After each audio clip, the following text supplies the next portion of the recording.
আজি বহু লোকৰ নাম কৰ্তন হ'ল ভোটাৰ তালিকাৰ পৰা, কি ক'ব? পচতলি অঞ্চলত শেহতীয়া উচ্ছেদ অভিযানত কেইবা হাজাৰ ব্যক্তি ইয়াৰ পৰা আঁতৰাই পঠিওৱা হ'ল। এই লোকসকল বিভিন্ন অঞ্চলৰ পৰা আহি ইয়াত বসবাস কৰিবলৈ লৈছিলে। বিগত প্ৰায় 20 বছৰ ধৰি এই অঞ্চলত এই লোকসকলে আহি ইয়াত বসবাস কৰাৰ ফলত ইয়াৰ জনগাঁথনিত ব্যাপক পৰিৱৰ্তন সংঘটিত হৈছিলে।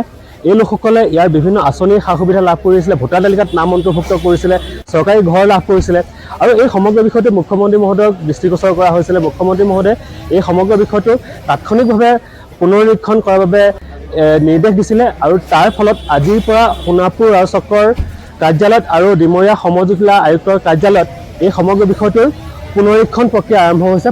আজি পুনৰীক্ষণ প্ৰক্ৰিয়াত এই প্ৰথম পৰ্যায়ত 471 গৰাকী মানুহৰ নাম কৰ্তন কৰা হৈছে ভোটাৰ তালিকাৰ পৰা।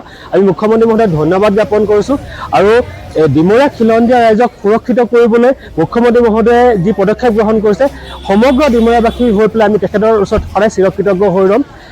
সমান্তৰালভাৱে যিসকল BLOৰ প্ৰচেষ্টাত এনেধৰণে ভোটাৰ তালিকাত নাম অন্তৰ্ভুক্তকৰণ প্ৰক্ৰিয়া চলিল, সেই BLOসমূহক অনতিপলমে গ্ৰেপ্তাৰ কৰি দৃষ্টান্তমূলক শাস্তি প্ৰদান কৰিব লাগে আৰু সমগ্ৰ বিষয়টো আচলতে তন্নতন্নকৈ পৰীক্ষা কৰি সমগ্ৰ এই অঞ্চলটোৰ যিসকল লোকে অবৈধভাৱে নাম ভোটাৰ তালিকাত অন্তৰ্ভুক্ত কৰিলে সকলো মানুহক ইয়াৰ পৰা নাম কৰ্তন কৰিব লাগে আৰু সমগ্ৰ প্ৰক্ৰিয়াটোত কেইবা হাজাৰ মানুহৰ নাম বাদ পৰাৰ সম্ভাৱনা দেখা দিছে।